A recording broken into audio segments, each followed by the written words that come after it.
Your videos don't look bad, they just lack impact.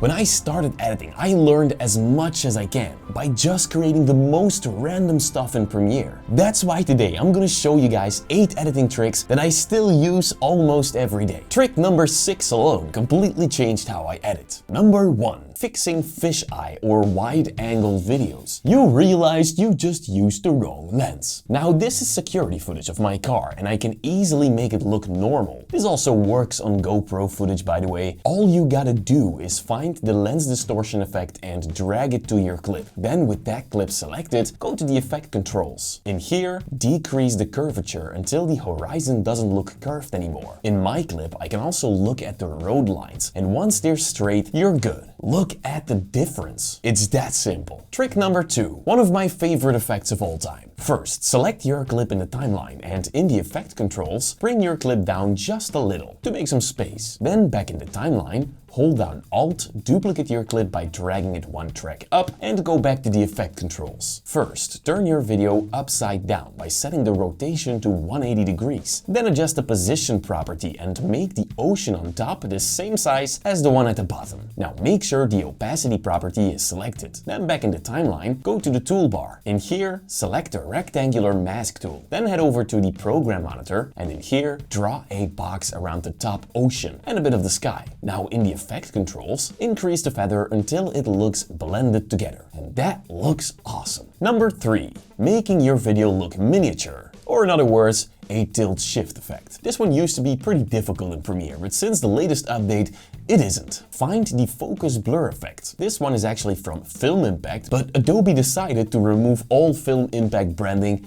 Disrespectful, I know. Anyway, with the effect applied to your clip, go to the effect controls. In here, you simply gotta play around with the properties until you have a small part of your video in focus. I usually start by decreasing the scale, and then I play around with the width and the height, and then I increase the scale again. Just go back and forth between these 3 settings until your focus field looks something like this. There you go. That looks awesome. It's time for a bonus trick. Now admit it, creating captions in Premiere, way too complicated. Too many bugs, it's extremely slow and too inaccurate. Well, instead I use SubMagic to create captions for my short form videos. Just click Generate Captions and then upload a video. It will now detect the spoken language. Just click Generate Captions, wait a second, and there you go. Next you'll see these presets. All of these are animated and instantly apply to your video. You can adjust the position and scale, or you can change the color if you'd like. They recently introduced custom caption animations and you can now fully customize how your subtitles animate.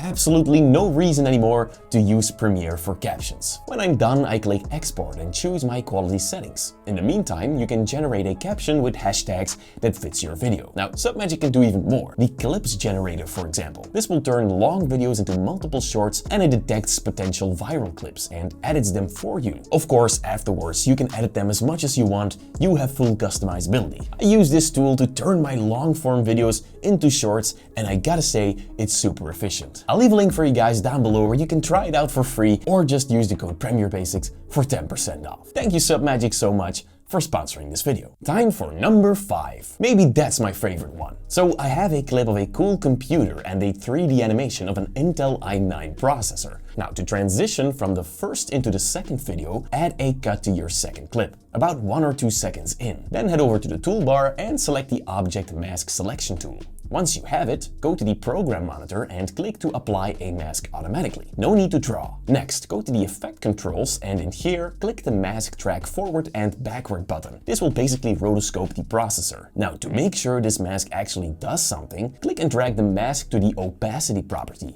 There you go. The next step is nesting. Right click the first clip and choose Nest. Call it i9 or something. Then click on OK. Head over to the effect browser and find Gaussian blur effect. Then drag it to your nested sequence. Don't worry about the effect yet. Grab the razor tool and then add cuts to your clip. Add 1 or 2 steps in between. Once you're done, remove every other clip. that will create this flickering effect. Now with the Gaussian blur effect, select the first clip of the flicker sequence. Then in the effect controls, increase the blurriness a bunch until you can't see what's going on. Then back in the timeline, select the second clip and go back to the effect controls and increase the blurriness again just a little bit less than on the first clip. Keep doing that until you're at the last clip and look at that.